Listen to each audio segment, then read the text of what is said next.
You're listening to the Actors Podcast, a podcast where I share what I've learned as an actor and as a producer. My name is Douglas Taurel, and I'll be sharing thoughts on the acting business, the art of acting, and a few other lessons that I've picked up from my experience as a professional actor. Then I hope the stuff that I share on this podcast will inspire you as an actor. So we begin. We begin. So we're going to be talking about meditation, visualization, letting go, overcoming being bitter in the business. Yes. And enjoying the journey. So, which is great for me because I always share my opinions on the subjects, and I have some specific ideas. So it's great to get another point of view on the same stuff. Yeah, totally. Absolutely. Because it's just that thing of whenever I find myself in that moment with my career, especially with acting, because acting is about releasing into the moment and being present and telling stories from a place of openness, so that whatever can come up through you can come up through you. And anytime I'm trying to control or make it look a certain way or make someone like me. Yeah, well, it's probably, good acting is always relaxed acting, but you're always you're looking for self-gratification, which completely works against being relaxed. Right. It's driving your adrenaline up, and it's making you self-conscious, and all of a sudden you're not in the moment anymore. Exactly. So that's why for me, meditation visualization became so important, because as an artist, as an actor, especially living in New York, I'm already so good at going and doing and getting those headshots and getting those mailers and really treating myself like the CEO of my business. Right. The thing that is missing for most of us is also that energy of that internal work, that internal self-care, which for me, meditation and visualization really gives me. So how specifically how do you use visualization? So specifically, I like to use a tool called Bhavana. Yes, I've heard that before. You've heard this before. And Bhavana is a tool for, it basically means an attitude of remembering your future. And it's almost going under the assumption that, because time is just this construct. So people who are not clear with Bhavana, who are listening to this, so from what I remember, Jen said Bhavana is acting as, and you correct me if I'm wrong, acting as if it's already happened. Right.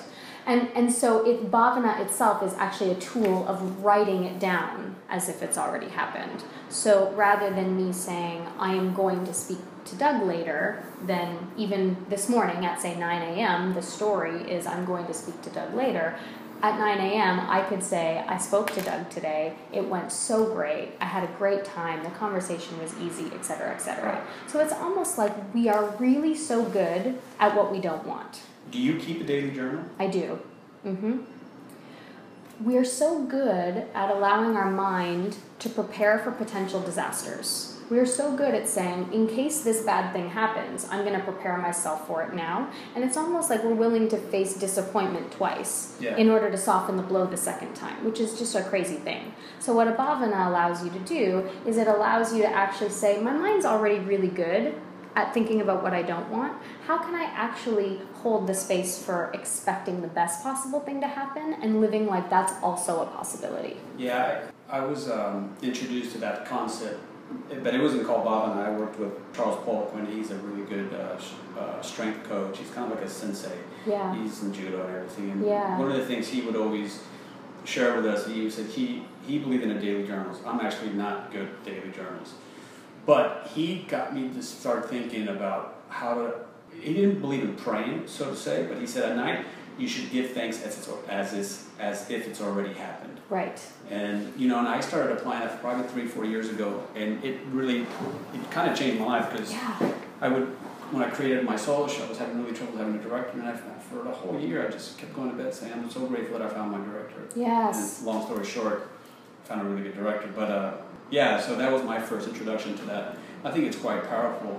It's almost like if you send energies out, they bounce back. And you create a space where, like most of us look at the outside world and say, there's something missing inside that I'm going to use the outside world to validate or correct, right? Mm-hmm. So it's like, I don't necessarily trust my talent, so I need a casting director to say that scene was really great. So it's like there's something that feels unhealed or untapped into inside that we're looking for the outside world to fix or correct. And it's that same thing of like, I'll be happier when I have more money.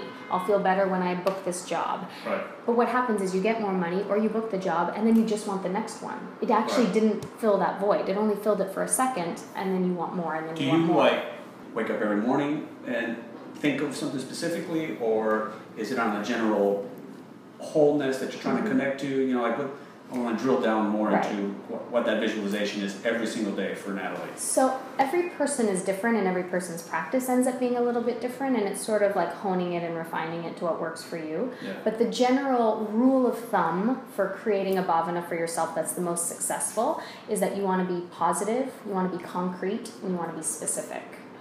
Positive is actually interesting because most people think they're being positive and they're not. So maybe someone is doing a bhavana for their workout, let's say. They're going to say, I'm going to visualize, I have this workout to do later today. I'm going to visualize... like a physical workout. Right, yeah. like going to the gym. Yeah. I'm going to visualize how great it goes. So then that person might proceed to say, you know, I was really tired when I got up, but I went and I forced myself to get on that treadmill, but it went really, really well, and then I felt good about myself, and I was really feeling myself sweating, and then, you know, I was a little bit out of breath, but I overcame it, and it was great. It's it's not actually positive.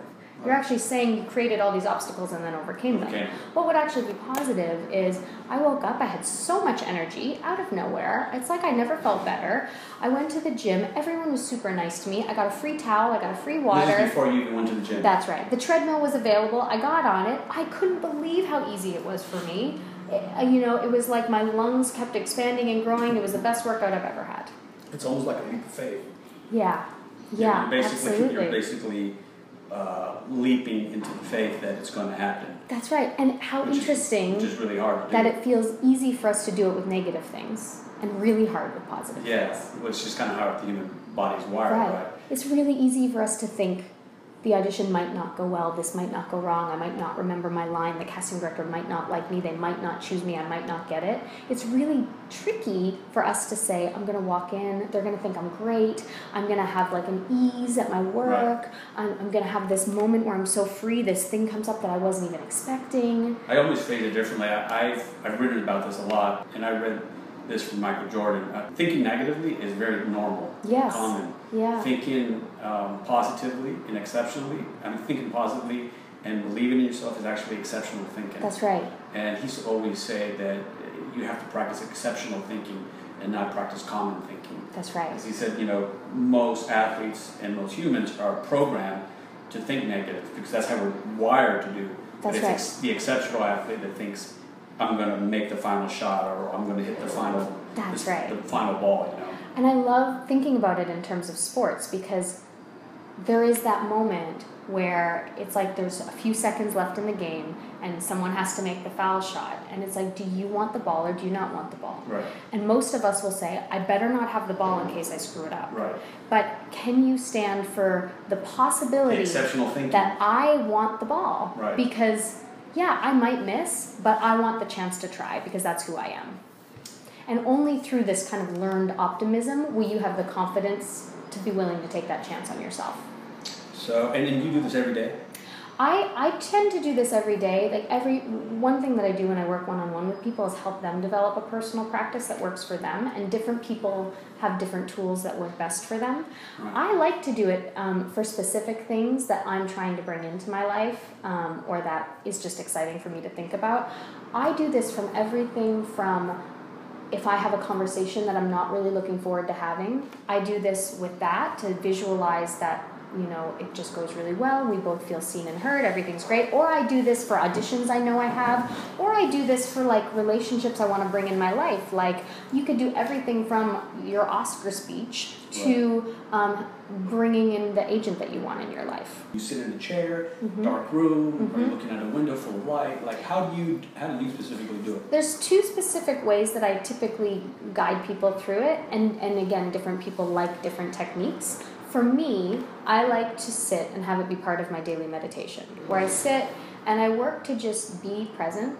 And I'm not someone who's trying to limit my thoughts or clear my mind because I have so many thoughts and my mind is so active. For me, what feels comfortable is just to watch the thoughts come and go without attachment.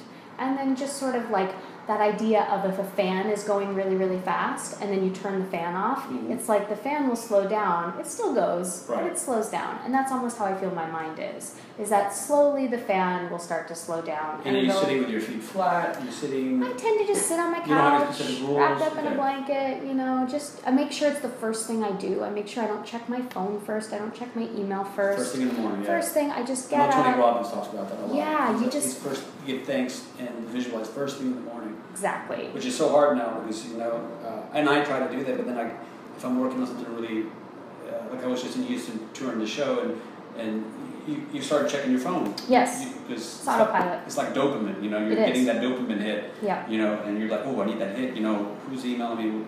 So, but yeah. And I always think it's that thing of energetically. If the very first thing I do is make someone else's time more important than mine, then every time I walk into an audition, I am going to make whatever person is in that room more important than me and what I'm here to offer. And so I think it can be a little energetic thing that you can practice. But I like to get up. I like to make it the very first thing I do. I just sit quietly and just notice my thoughts, notice where I am, notice my breath, notice how I feel. And then... 10 minutes? I'm at a point where I'm doing 20, but let me tell you, when I started, it was 3. Right. 3 minutes. And I was like, I don't even have time for 3 minutes, but I'm going to carve out that time. There's a great quote by Russell Simmons. He says, if you don't have time for 3 minutes, you need to do 3 hours. That's right. That's exactly right. So it's exactly what it is. It's really good. And it's a practice, right? And what you do every single day is what makes a difference in your life. If I told you you have a choice. Can you say that again? That's really powerful. What you do every single day is what changes your life. Yeah. If I told you you have an option, you can brush your teeth for 7 minutes once a week, or you can brush your teeth for 1 minute every day, which do you think would give you the results you want of clean teeth? Probably 1 minute a day. 1 minute a day. Because on day 5, you're going to be like, my teeth are terrible, my breath is bad. Because doing something, say, well, I don't have time to meditate during the week, I'll just do, a 40-minute meditation on Saturday, it's not going to get you the results you want. 3 minutes a day, 5 minutes a day, whatever it is that you can devote, if you get in a practice of saying, I am worth my own time for 3 minutes a day, I guarantee you when you have 3 minutes in that audition room, the way you will show up in the space of 3 minutes will be so much more present and grounded. You do under conditions of stress, but you practice. Exactly right. And I always say there's no perfection. Practice makes progress. Yep. Practice makes progress. Practice makes progress. It's so true. Now what I love is that the philosophy of yoga says that soul, that inner spirit, that inner light, if you want to think that is also connected to divine energy, universe, cosmic consciousness, nature, love, then if that works for you, then believe that. If you want to believe that it is just the mystery of the universe that you can't understand, then believe that. If you want to believe it's my soul and it's just connecting to that, then believe that.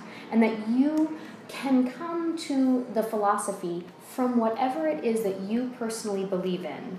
But it's not what you believe in that matters. It's that you are a different person because you believe in something.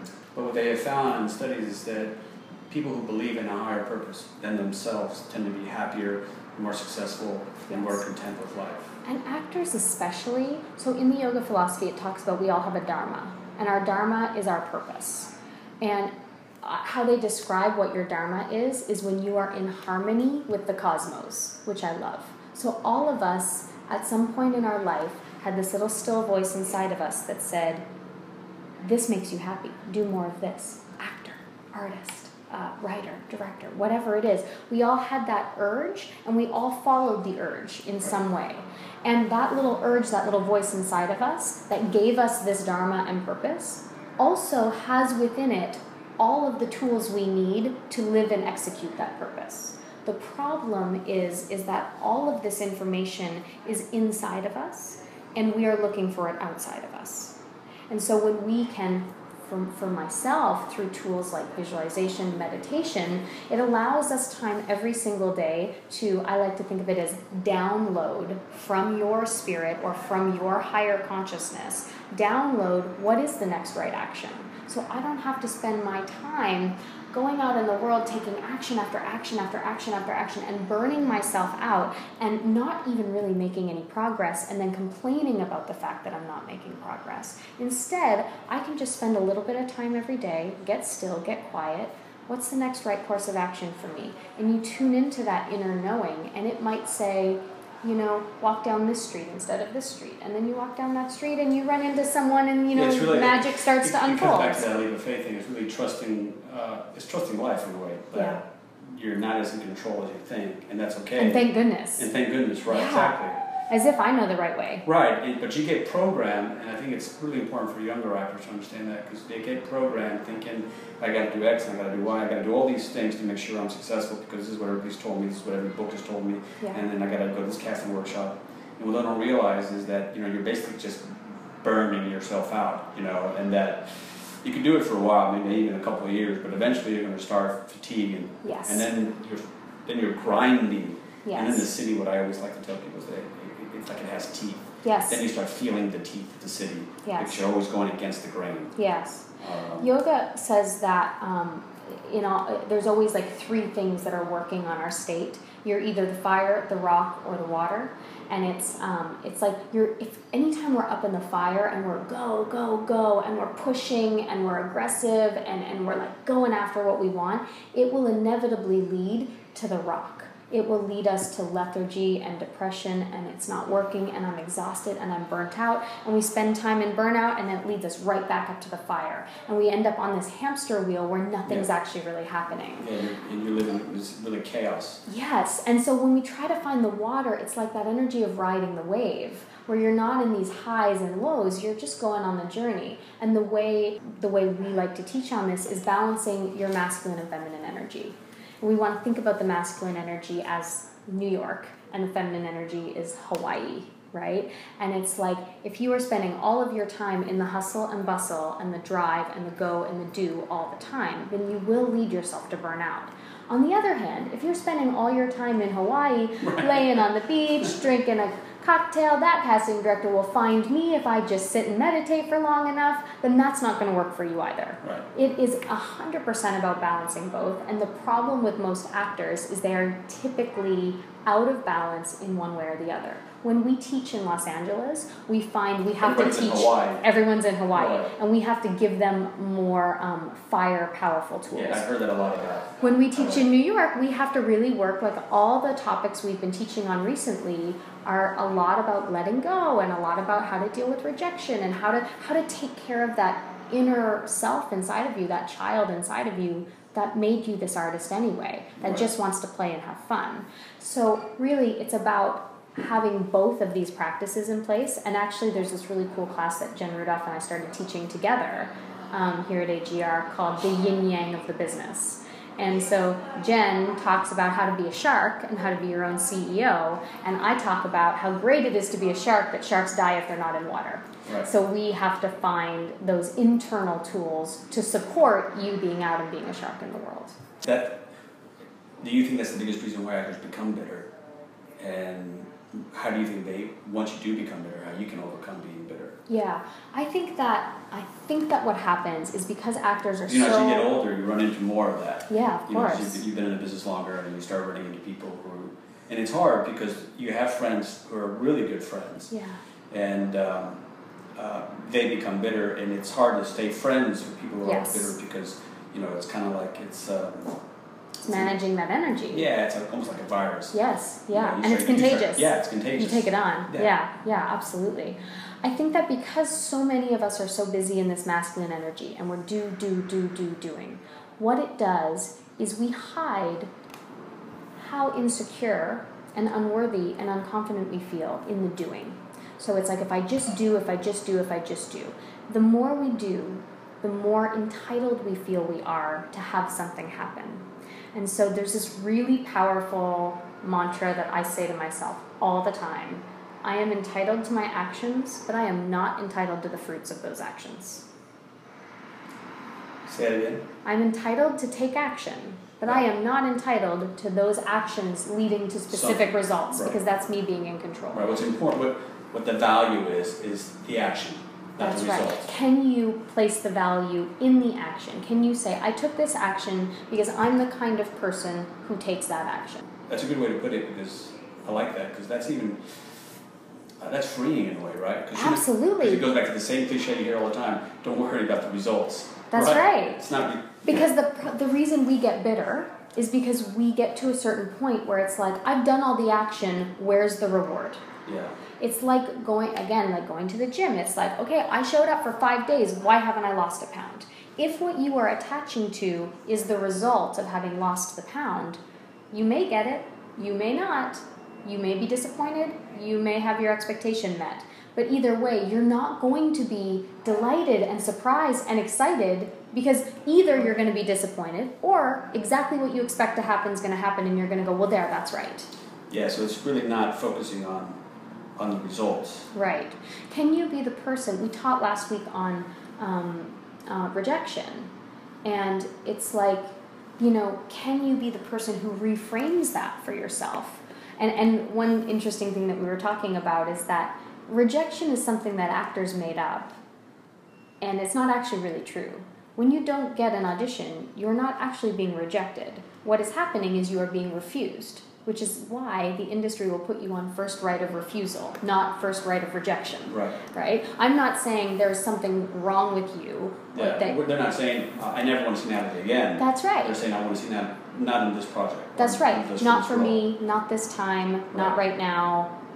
It's not personal, and we tend to make it so personal. So if we can see it not as rejection, but as a refusal, and then every time I, in my life, have a refusal, then what I get to notice is, what feelings does that bring up for me, and how am I refusing giving myself those very feelings? Right. So if I'm feeling not validated because of this refusal, then my real work is not to say, how can I force this casting director to like me the next time? My real work is to say, where am I refusing these very things in myself that I want to have that I'm missing? And how can I right here, right now, with or without an audition, start to validate myself, start to love myself, start to find joy in my process? Because those are all things I can control. Which tends to lead you more in a life of being calm. Right. Yes. Because I think a lot of times actors, especially young actors, they're either excited, they're either euphoric because they got a role, or they're depressed because they haven't got a role in a while. That's right. So they're either they're living in complete fight or flight, right? They're exactly right. Adrenaline or norepinephrine. They're That's just right. bouncing back and forth, and life becomes just really chaotic. So I would imagine also that's where your meditation can actually help not only focus you, but also calm you, so you're more like water. Yes, right? It's riding that little wave where right. you have those fluctuations, but they're not quite as extreme. Yeah. And that's really, most actors really complain about a feeling of powerlessness. But that's your source of power right there. Your source of power is that you at any moment can say, what is it that I'm actually looking for outside of myself, and how can I give it to myself now?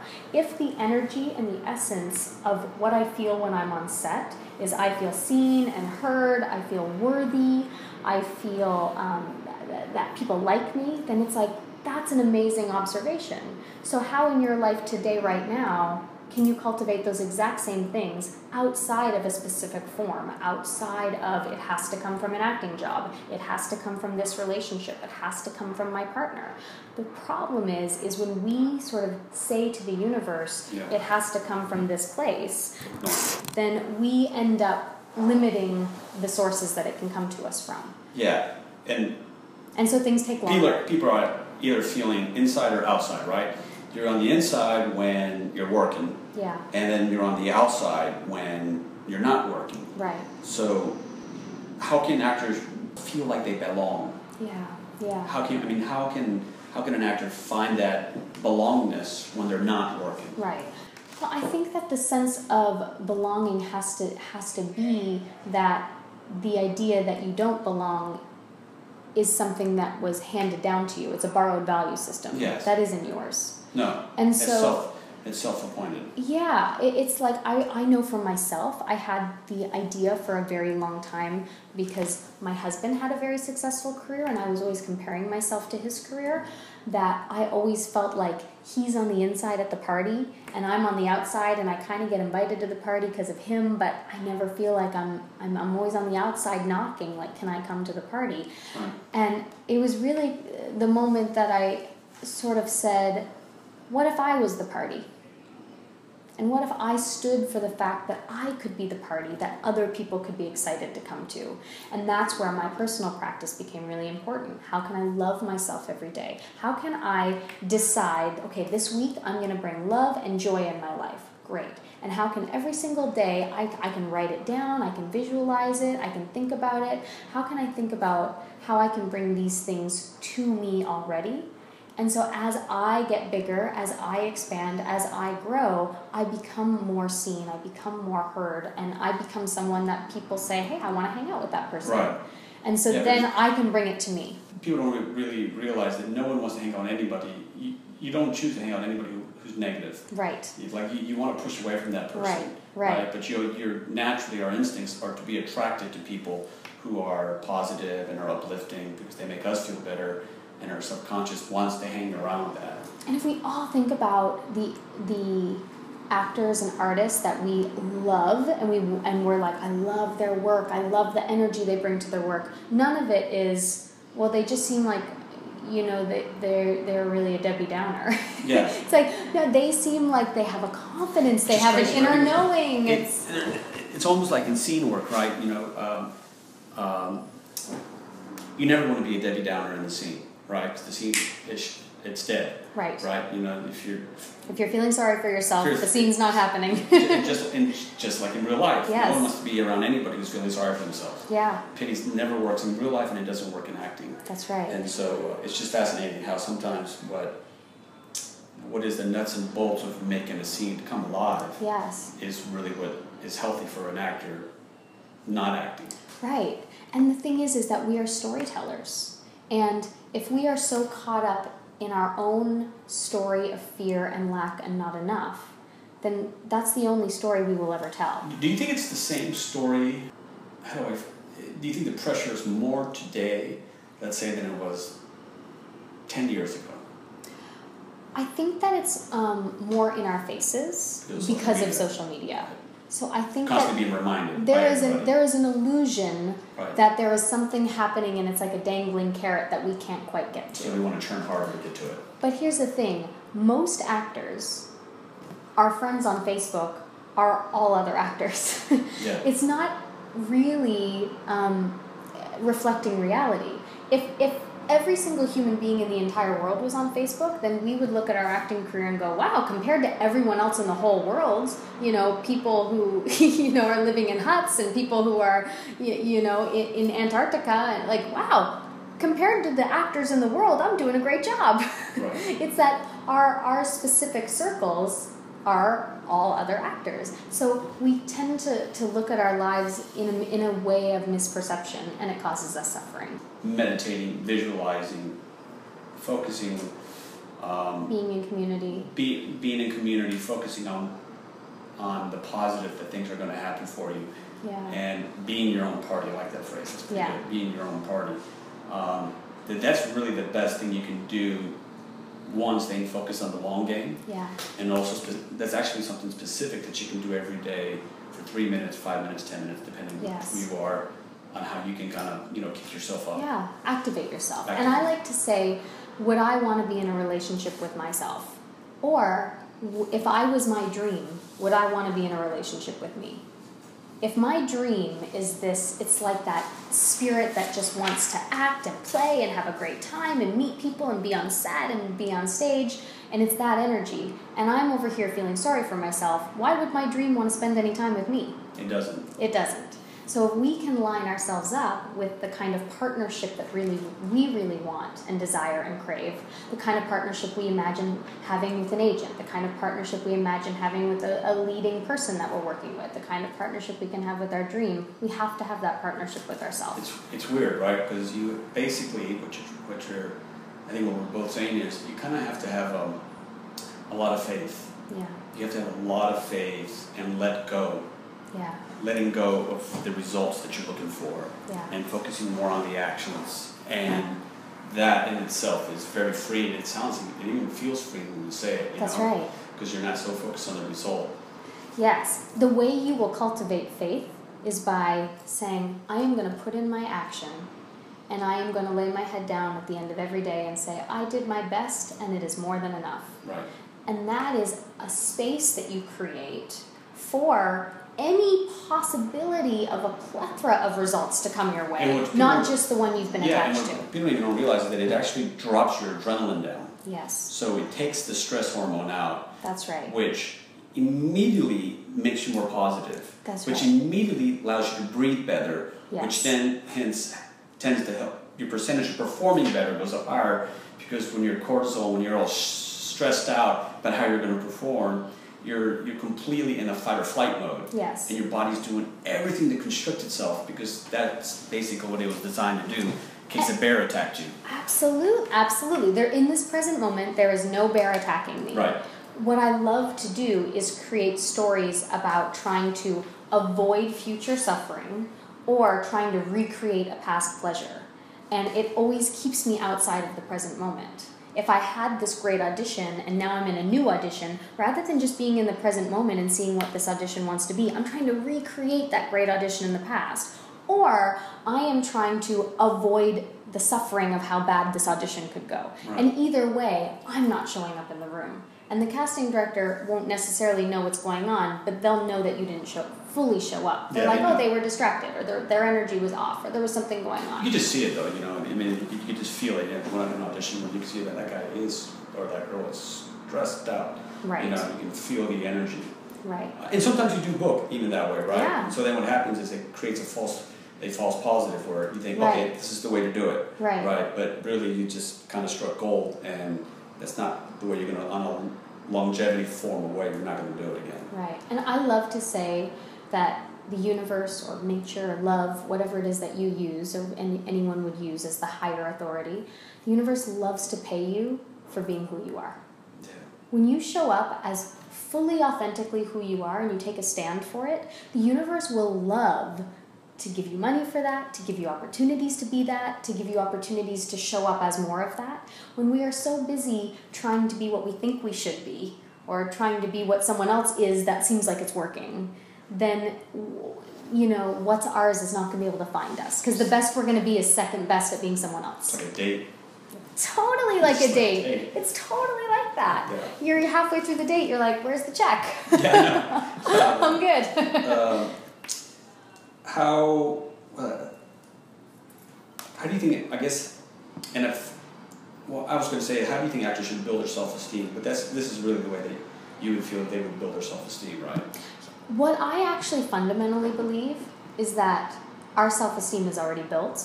We have just covered it with a lot of other people's opinions and crap and scars and experiences we've gone through and disappointments and loss and grief. But I actually think that our self-esteem is intact. I know that we all came into this world and we're little 2-year-olds being like, I want this. And our parents is like, no, you can't have that. It's like, too bad, I want it. Like, we knew what we wanted, we knew who we were, and we knew that we were worth it. Just over time, it just gets pressed down. It's like my favorite thing to think about is when I was learning how to walk. Not that I remember, but I imagine that thing of I'm standing up and then I fall on my ass. And I try again and I fall down. And I try again and I fall down. And I fall down and it hurts and I'm crying. And imagine if that was happening when I was an adult. If I tried and tried and tried 30 times and failed at something, probably what my ego would say is, well, obviously you're not meant to do that. Right. Obviously you didn't get the last 30 auditions. Obviously you're not meant to be an actor. And then we would have all these adults crawling around Manhattan because they're like, well, I guess I'm not meant to walk, right? It's not how it goes. It's like, if you're not failing, then your life isn't big enough. So some people don't know how to walk in New York. Yeah, that's true. Tourists. Do you walk around, like, on a continual basis talking positive to yourself when you're walking the streets? Like, today was a great day, Natalie, are you constantly reinforcing your positive voices? Or do you allow yourself every once in a while to let the negative voice come in? Here's my favorite way to think about it. My favorite way to think about it is that the truth doesn't change its mind. And so every time I hear that voice in my head, maybe you should do this, or maybe you should have done this instead, or maybe this is this, and maybe da-da-da, then I know it's just my ego, and I know it's not the true me, because I know the true me is that silent, still voice that's like, good job. So anytime I hear that rumination in my head, I don't try to change it. I don't try to move it out. I don't try to make space. I don't try to get rid of it. I just look at it and go, sweet baby, look at you trying to confuse me. How cute are you? And I get on with my life. So you acknowledge it. I acknowledge it, and I just let it be what it wants to be, and I don't play the game. Right. It's not going to win if I don't engage. Right. It's when you engage, it becomes, because the moment you start engaging it, it gets louder. That's right. That's right. It's a baby having a temper tantrum. Right. You know, if you just say, okay, cry it out. I'm over here living my life. And some days are going to be great days, and some days are going to be bad days. Some days I believe in myself, some days I don't. And it's not my job to even really have an opinion about that. I just show up and try to love myself and be compassionate. Have you, I'm sure you've had a bad audition, as we all do. Oh, God, yes. Yeah. More than good, probably. Yeah. You have all the time. Can you describe some specific steps that you did right after your bad audition? Yes. So here's something that I think is very important. In the same way I was talking about, we're really, really good at what we don't want. We're really good at planning for potential disasters. We're also really, really good at identifying what did not go well and what our flaws are. And so I make it a very important practice for me that I am not allowed to think about the things that I did not do well at that audition until I get clear and validate at least 3 things that I did do well. Right. And I actually set an intention before every audition for one thing that I'm going to focus on, whether it's I'm just going to show up and listen, or I'm going to show up and be very present with my reader, or I'm going to show up and really, truly not try to control where this is going. I always give myself one thing to focus on, because when I start thinking moment before an objective and this and that, then it's just mud. It's just a big mess. I share that all the time too, just focusing on the one task that you want to achieve in that audition. That's right. And you can change it for every audition, or you can pick one for a few months and stick with it. Yeah. So the first thing I try to step into when I walk out of the room is, Natalie, congratulations, you just had an audition in New York City. Good for you. First. And it's crazy because a lot of people don't even reward themselves on that. That's right. When you talk to friends who are not in the business, all they say is, I wish I could do what you're doing. Yes. You know? Yes. And we dismiss this so quickly because we're like, I'm not really doing anything. Yes. But we don't really give ourselves credit that we're pursuing our dreams, and so many people would die to pursue their dreams. I try to have that same moment when the person comes out and calls my name. Your name just got called. That's badass, you know? So right before I go on the audition, it's like, that's my name, and I get to walk in that door. And then as soon as I leave, it's like, I was the person who got to walk out of that door just now. Number 1. Number 2, what are 3 things that really went well? I actually noticed the color of the shirt my reader was wearing. That's great, because that shows I wasn't in my head. I was really in the space. That's good. Check. Never you know? thought about that, yeah. Yeah, or like, I really felt like the energy of the room was really positive while I was there, and I contributed to that. Check. You know, whatever it is. I said all my lines without forgetting any of them. Right. Check. You know, and then after I've given myself some of those things, that great. So then the next thing is, now what am I working on?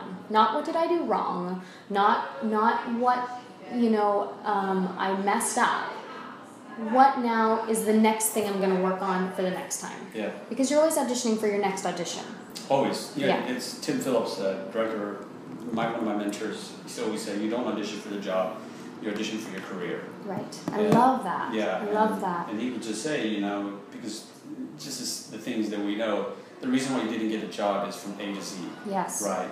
And they're not rejecting you, they're refusing you from this one project, but they're going to call you back. Yes. Because the next project you may be the right for, and they need to develop a list of people that can continually call back. That's right. So you want to get on that list. That's the goal, to get on that list. And how great would it be if all the actors in the city started walking into rooms and just being like, I'm just so happy to be here. I don't care what happens. Yeah. Like, my favorite way to think about an audition is that I am preparing this character because this is the first and last time I'm ever playing it. There's no callback. I'm not booking it. It's like, this is the first and last time I'm ever going to get to do this. I'm going to go in and do everything I want to do with it. Look who you get to be today. Look who I get to be. And then, you know, if they give me a redirect, it's like, oh my gosh, now I get to do it again for the last time ever. And so that way you're really doing the work to please yourself and to further your own artistry as opposed to trying to make someone else like you. What advice would you give for younger actors on realistic expectations coming into the business? I think that the advice that... Because I always find with younger actors who talk to me and friends who want me to talk to their kids or their younger brothers and sisters, like they have some crazy expectations, right? But then at the same time, you don't want to tell someone no, right? You don't want to be that guy that says, you know, it's not going to happen for you. Because it might. Yeah. It may happen for you the first year you're here, you know? But I always find that kind of tough to navigating waters, you know, how to set hard, realistic expectations for it. I feel like I would give the exact same advice to a younger actor as an 80-year-old actor, which is, if you are not having fun now, you will not have fun when. Right. It's like, your job is to show up and create art. And creating art in the world is healing and exciting, and it offers something to the world that the world gets nowhere else. That's right. And if you are not enjoying it now, then you will not enjoy it no matter what job you get or where your career goes. And if you are so busy being attached to the future looking a certain way, then I guarantee you are not enjoying the now. Thanks for this time. About just to wrap it up. What excites you about acting? Oh, I get excited about the spontaneity that comes out of good acting. I get excited about the collaboration that comes from acting. And I get really, really excited about the ability to collaborate and tell stories for people that may not be able to tell those stories. Yeah. You know, the collaboration is a great word. Because I think if we all can focus on collaborating, like even an audition process, it's an opportunity to collaborate with the casting director and the director if they're in the room. Right. And if you focus on just collaborating, it probably becomes also freeing. That's right. Instead of focusing on what's my result going to be. Right. That seems to be like the through line. Yeah, that's definitely the through line. Yeah. Can you celebrate your actions for the sake of themselves? Yeah. And that there actually is no such thing as rejection. You are always being redirected to something else. That what is meant for you is not going to go past you. And rejection, which I say in quotations, is just you being redirected towards the right job. Every time it's a no, it's like, good, now I know what the no's are so I can get closer to what the yes is. How do you think actors should stay focused if they haven't worked in a while? I think that there's a really awesome... And stay upbeat, and stay and being able to let go of the negative feelings. They're just starting to grow.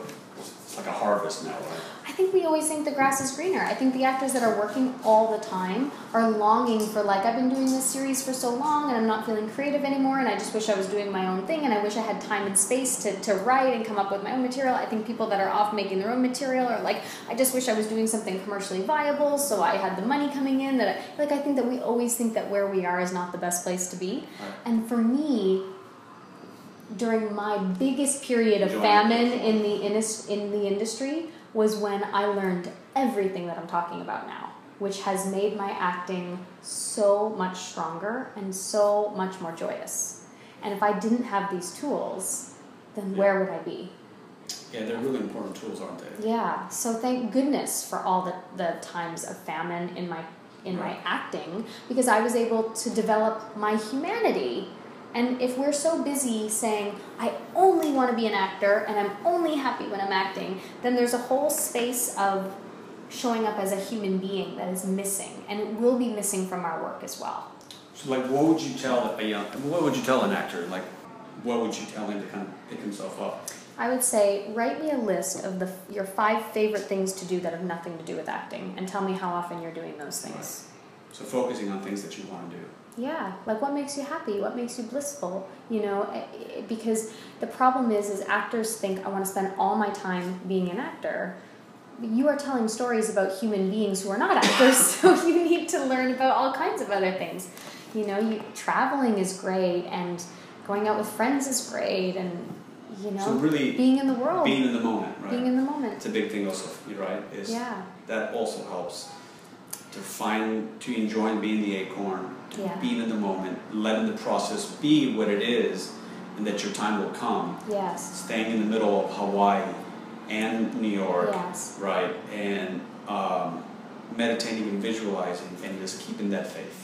Yes, and it's like if I said to you... I'm trying to summarize it. Yes, I know there's so much. If I said to you, Doug, 9 months from today, you're going to be recurring on a TV show, then you would spend the next 9 months, if you had 0 auditions and you were sitting on your couch doing nothing, you would be so happy. Yeah. You're like, I'm going to be recurring in 9 months. I don't care what happens. So it is only because we don't trust that it is actually possible that we get fear in the moment. But there's nothing to be afraid of in the moment. In the moment, if I am showing up, if I'm doing my best, if I'm being present, if I'm taking care of my inner world, if I'm taking action in my outer world, and not focusing on 9 months from now, if I'm just focusing on here and now and what makes me feel good, and the visualizing is thinking about a positive future, not so that it happens, but so the right now feels more exciting. Because you can't motivate to a negative goal. If you think your future is bleak, your present's not going to be any fun. Right. If you think there is a strong possibility that my future is awesome, then the present attitude can awaken, and you can just have a great time.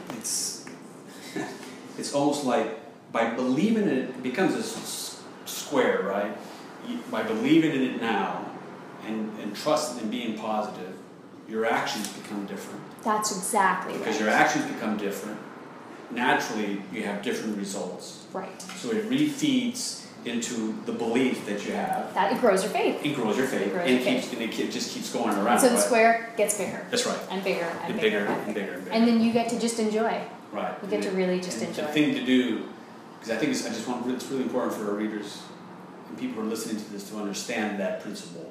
Because I think all actors, we forget that. Even me personally, that. Me too. Is having the faith. That's right. So you keep believing it. That's right. So it changes your actions, changes the voice in your head, creates natural, organic results, which refeeds back into it.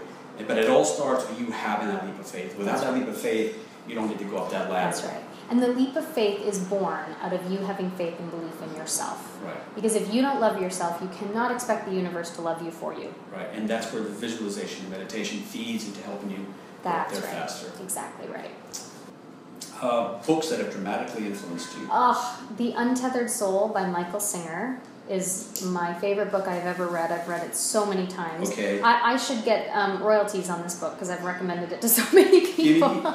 Give me Untethered Soul. The Untethered Soul. The Untethered Soul. Give me another one because I think Jen mentioned that. Yes. Oh, she did. Okay. Let me see. It could be a novel, and it just could be, or whatever. It could be any book. Oh, there's so many that I'm loving right now. Something in the top 10. Elizabeth Gilbert, Big Magic. Okay. Is really cool. It's really just about like letting your drama come with you on the road, but not letting them drive the car, which I love. That's great. I wrote a book called 30 by Natalie Roy that I highly recommend. It talks about the trials and tribulations of me learning these tools. Seems like it's very intimate. Very intimate. Yeah, I really enjoy Malcolm Gladwell's books. He talks about it takes 10,000 hours to become a master. Yeah. Like that kind of thought. Yeah. That Michael Singer also writes another book called The Surrender Experiment, which is really profound. And he really talks about how through the act of letting go, he became a multimillionaire. It's really powerful. I'm like you. I mean, I'm a voracious reader. But a book that I read that really was quite powerful for me, and I read it a couple of years ago, was The New Psychology of Success. Yes. Have you read that? Yeah, no, but I've read Happier, which is also a positive psychology book that is very in that vein. Yeah, and it just talks about again, it's not result-oriented. To take value in the action, and that's really how you develop skill. Yeah. And she goes through different examples on how people develop their skill and who enjoy practicing, who enjoy, and then how that repetition becomes the mother of skill, And the more you enjoy the repetition, the more skill you have. It goes back into that same principle. Enjoying the process. Yeah, and it's really powerful because it just gives you, what's really great about that book is that it gives you specific examples not only from athletes, but Mozart and musicians and singers and actors and how they all went through their repetition, and how they all enjoyed their process, which we tend to forget that all those great artists or athletes enjoy some sort of the process. Yeah. Exactly right. And the other author I love is Seth Godin, Godin. Yeah, I know. And he, what's the book? It's Your Turn, or What to Do When It's Your Turn, and It's Always Your Turn. Yeah. I love that book too. It's really, really great. Yeah, he's powerful. Yeah, he's very powerful. Yeah. Is there a book that you think all actors should read? I think The Four Agreements. The Four Agreements? The Four Agreements. Miguel Ruiz. It's from the Toltec tradition, and it's talking about sort of like, if you do these 4 things, you will be much happier, and it's like a really powerful, just like simple philosophy of like, am I being impeccable with my word? Am I showing up in these 4 ways every day? Right. And it's like a really simple way to actually think, can I show up in my art and my life both in that way? Advice that you would give your 20-year-old self, and advice you could give yourself 10 years from now? My 20-year-old self, I would say relax and enjoy. Okay. And 10 years from now, I would say good job. Good job. If you could put one thing on the billboard anywhere for actors to see and read, what would it be? You are enough. You are enough. You are enough. And lastly, movie or documentary all actors should watch? Ooh. I love I Am by Adam Shadyac. He's the guy who directed a lot of the Jim Carrey movies. Yeah. It's a beautiful documentary about connection. Okay. And just the importance of connection, and that through connection and through genuinely showing up as artists in that way, it's not only about getting the life we want, but also actually changing the chemistry of the planet. That's great. Mm-hmm. Well, thanks, Natalie. I appreciate your time. Yeah, thank you. It was really a great interview. Thank you. So fun. It was fun.